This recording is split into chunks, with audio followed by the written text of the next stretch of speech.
हाय। बहुत लोग share market से डरते हैं।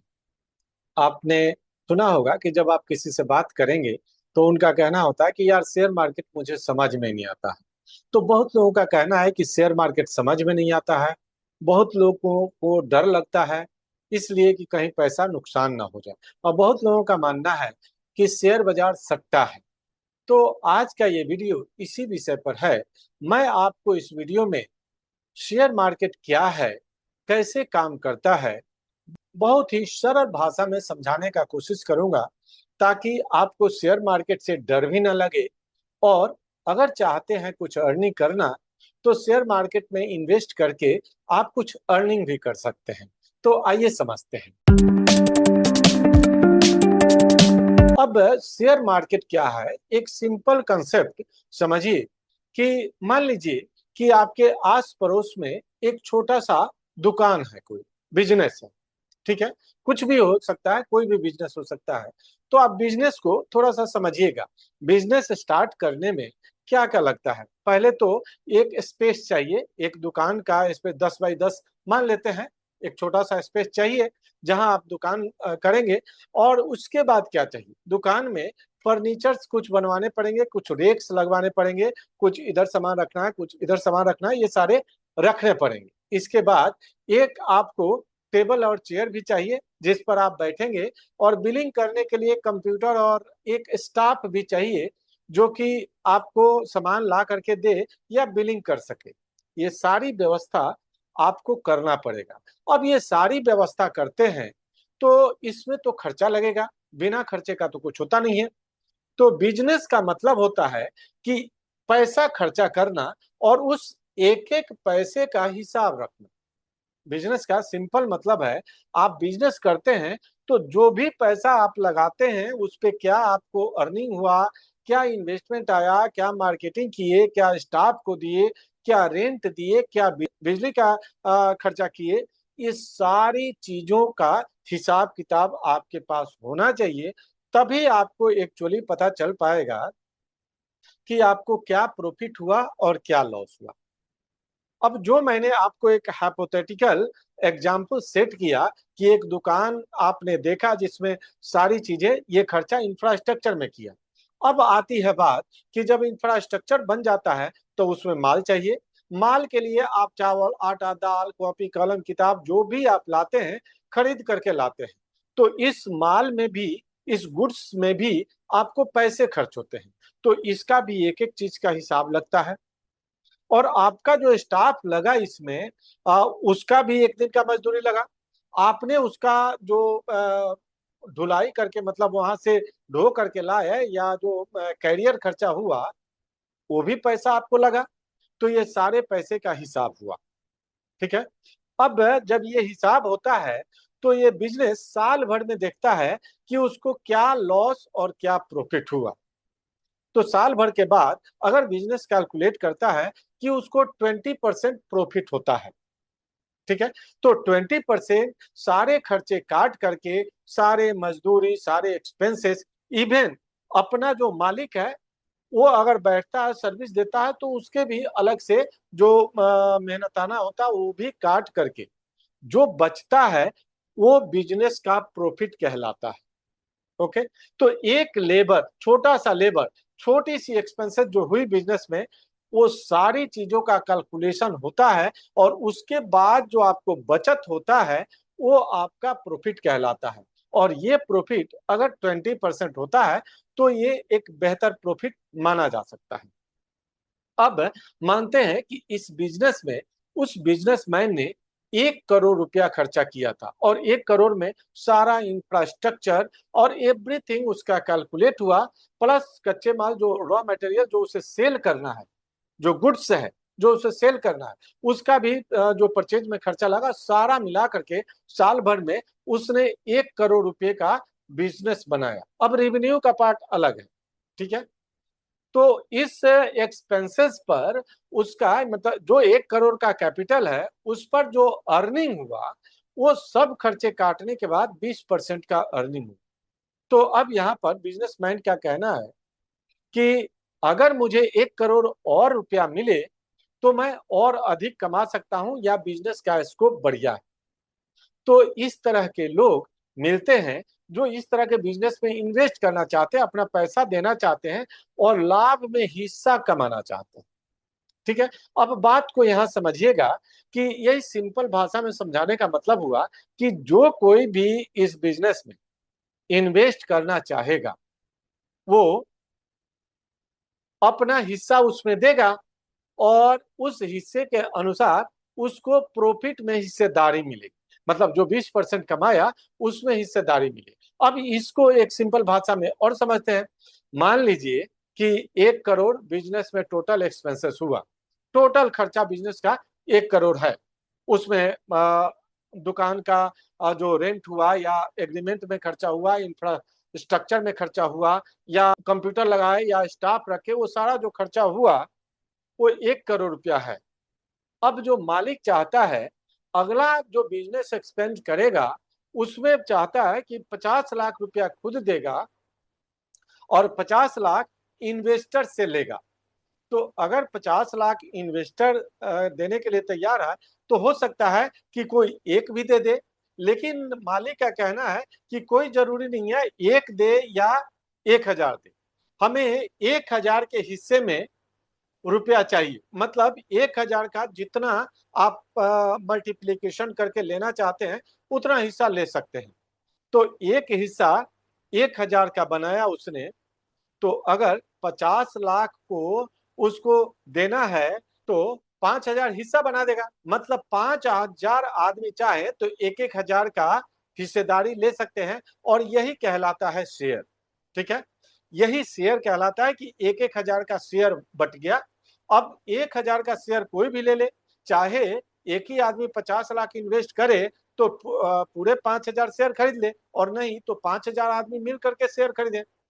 और अब इस पे अगर प्रॉफिट होता है तो जैसा कि मैंने बताया कि 50 लाख तो अकेले बिजनेस का ऑनर लगा दिया और 50 लाख को बेच दिया, तो उसमें 5,000 आदमी आए। जब प्रॉफिट हुआ तो मान लेते हैं कि इस नए बिजनेस में 10% का प्रॉफिट हुआ, मतलब 10 लाख प्रॉफिट हुआ। तो 10 लाख के प्रॉफिट पर अब आप 1,000 शेयर पर हिस्सेदारी करेंगे तो इसमें 100 रुपया एक आदमी के हिस्से पड़ेगा। मतलब एक शेयर पर 100 रुपया पड़ा, तभी तो एक शेयर पर 10% का प्रॉफिट हुआ, क्योंकि 1,000 का 10% 100 रुपया होता है। तो 100 रुपया आपको हिस्सा मिलेगा। ठीक है। अब वो हिस्सा आप अगर ले लेते हैं या कंपनी आपको दे देती है तो यही कहलाता है डिविडेंड। डिविडेंड या तो पूरा दे देगी कंपनी या कुछ हिस्सा देगी। अगर नहीं देती है तो ये टोटल प्रॉफिट उस बिजनेस में री इन्वेस्ट हो गया और अब कंपनी का कैपिटल हो गया 1,10,00,000।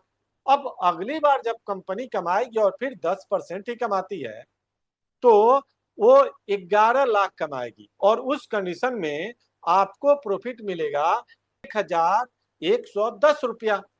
अब आपका शेयर का प्राइस, अब देखें, अगर आपने डिविडेंड के रूप में नहीं लिया तो आपके शेयर का प्राइस 1,100 से बढ़ करके 1,210 हो गया। क्यों? क्योंकि पहली बार आपको 100 रुपया मिला और दूसरी बार आपको 110 मिला, तो ये 1,210 हो गया। अगर 2 साल में आप शेयर को बेचते हैं, डिविडेंड नहीं लिए हैं, तो आपके शेयर का वैल्यू ऑटोमेटिक 1,210 रुपया हो जाता है। ये रहा शेयर का फेयर वैल्यू। आपने ये शेयर का फेयर वैल्यू देखा, लेकिन जब ये कंपनी मार्केट में लिस्ट होती है तो लोग देखते हैं कि यार ये कंपनी तो हर एक साल 10% का कंसिस्टेंट इनकम अर्न करती है। तो अगर हर एक साल 10% का कंसिस्टेंट इनकम अर्न करती है तो लोग सोचते हैं कि कंपनी तो बहुत बढ़िया है। कोई कहता है कि मैं इसका 1,250 भी देने के लिए तैयार हूं एक शेयर का, कोई कहता है 1,300 भी देने के लिए तैयार हूं, क्योंकि कंपनी का परफॉर्मेंस बढ़िया है, इंफ्रास्ट्रक्चर बढ़िया है, मैनेजमेंट बढ़िया है और कंसिस्टेंट प्रॉफिट दे रहा। तो ये मार्केट का भाव है। लेकिन कोई ये भी सोचता है कि कंपनी का परफॉर्मेंस 2 साल तो ठीक रहा, लेकिन अगली साल चूंकि कंपनी का बिजनेस ग्रोसरी का है तो अगली साल चावल या धान का प्रोडक्शन बहुत बढ़िया हुआ, गेहूं का प्रोडक्शन बहुत बढ़िया है, तो उतनी प्रॉफिटेबल ये बिजनेस नहीं रहेगी। और हो सकता है कि बिजनेस का प्रॉफिट कम हो, तो मैं तो 1210 न दे करके 1150 दे सकता हूं, इससे ज्यादा नहीं दे सकता हूं। तो यही होता है शेयर का ट्रेडिंग। अब अगर ये कंपनी का शेयर मार्केट में लिस्ट हो जाता है, तो शेयर की बोली लगती है। कोई 1210 देता है, कोई 1230 देता है, कोई 1150 देता है, कोई 1160 देता है, इस तरह की बोली लगती है। और ये दिन भर चलते रहता है, जिसको शेयर ट्रेडिंग कहते हैं। अब शेयर ट्रेडिंग में अगर किसी ने 1240 में खरीद करके 1250 में बेच दिया, तो उसको 10 रुपया का उसी टाइम बेनिफिट हो गया, और ये इन्वेस्टमेंट का कोई रिस्क नहीं रहा उसको। तो शेयर ट्रेडिंग जो है, ये टोटली टोपी फिराने वाली बात है। मार्केट के डिमांड और सप्लाई और मार्केट के सेंटीमेंट्स पर डिपेंड करता है। जैसा कि मैंने बताया कि मार्केट का सेंटीमेंट्स, लोगों ने अंदाजा लगाया कि इस साल एग्रीकल्चर का प्रोडक्शन बहुत बढ़िया होगा, तो इस कंपनी की प्रॉफिटेबिलिटी कम होगी, तो शेयर प्राइस ऑटोमेटिक कम हो जाएंगे, इसलिए शेयर का प्राइस कम लगा रहे हैं। लेकिन कुछ लोग बोल रहे हैं कि यार महंगाई और बढ़ेगी, तो शेयर का प्राइस और अधिक होना चाहिए, क्योंकि प्रॉफिट और बढ़ेगा। ये कंसेप्ट होता है, और इसी बेस पर मार्केट का सेंटीमेंट डिसाइड होता है। और इसी सेंटीमेंट्स के अनुसार मार्केट के डेली शेयर प्राइसेस जो हैं, वो अप्स एंड डाउन्स होते हैं। लेकिन शेयर का एक्चुअल कमाई ये नहीं है कि शेयर का प्राइस कितना मार्केट में अप गया या कितना डाउन गया। शेयर का प्राइस वो है जो मैंने पहले बताया कि कंपनी या वो बिजनेस कितना कमा रहा है।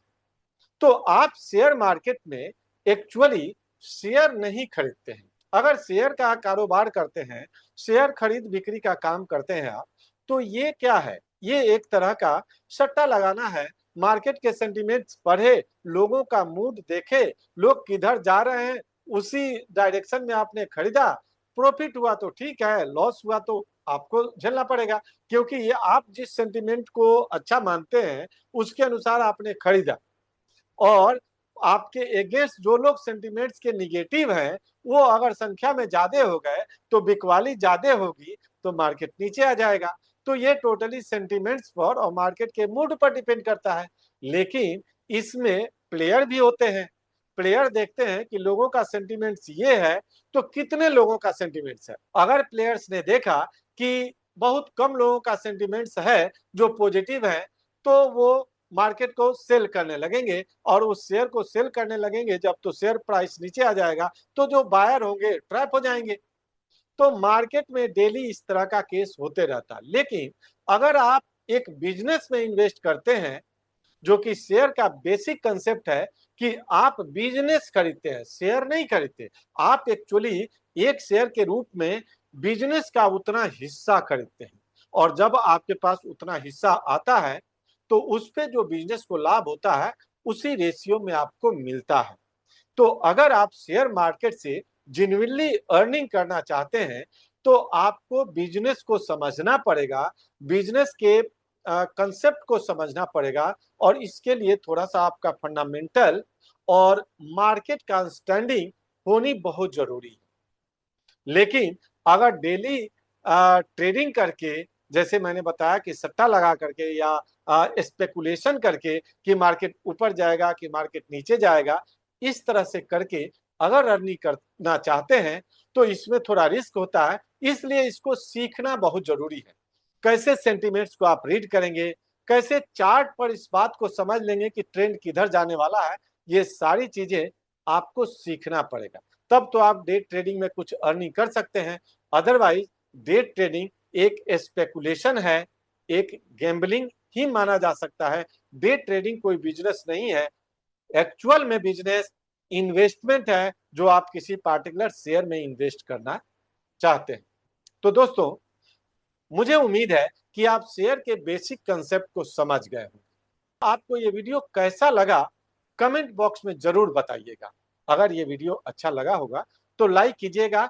साथ ही ये भी कहना चाहूंगा कि अगर इस तरह के वीडियो आप चाहते हैं तो आईडी को फॉलो कर लीजिएगा और शेयर मार्केट से रिलेटेड किस तरह का वीडियो चाहते हैं ये भी कमेंट में बताइएगा, ताकि मैं आपके लिए एक परफेक्ट वीडियो बना करके हमेशा अपलोड करते रहूं। धन्यवाद, नमस्कार।